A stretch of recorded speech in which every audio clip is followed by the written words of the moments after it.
ಸಕಲೇಶಪುರ ತಾಲೂಕು ಬೆಳಗೋಡು ಹೋಬಳಿಯಲ್ಲಿರುವಂತಹ ಪ್ರಾಥಮಿಕ ಆರೋಗ್ಯ ಕೇಂದ್ರದಲ್ಲಿ ವೈದ್ಯರೇ ಇಲ್ಲ. ಮಾತ್ರವಲ್ಲದೆ ಸ್ಟಾಫ್ ನರ್ಸ್ಗಳು ಕೂಡ ಇಲ್ಲ. ಇನ್ನು ಒಬ್ಬರು ವೈದ್ಯರಿದ್ದು ಅವರು ಕೋವಿಡ್ ರೋಗಿಗಳು ಇದ್ದ ಜಾಗಕ್ಕೆ ಹೋಗಬೇಕಾಗುತ್ತದೆ. ಈ ವಿಚಾರವಾಗಿ ಸಕಲೇಶಪುರ ತಾಲೂಕು ಟಿಎಚ್ಒಗೆ ಕರೆ ಮಾಡಿದ್ರೆ ಫೋನ್ ಸ್ವಿಚ್ ಆಫ್ ಮಾಡಿಕೊಂಡಿರುತ್ತಾರೆ.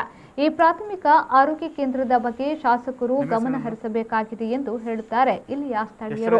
ಕೂಡಲೇ ಇಲ್ಲಿಗೆ ವೈದ್ಯರು ಮತ್ತು ಸ್ಟಾಫ್ ನರ್ಸ್ಗಳನ್ನು ನೇಮಿಸುವಂತೆ ಸ್ಥಳೀಯರು ಒತ್ತಾಯಿಸಿದ್ದಾರೆ.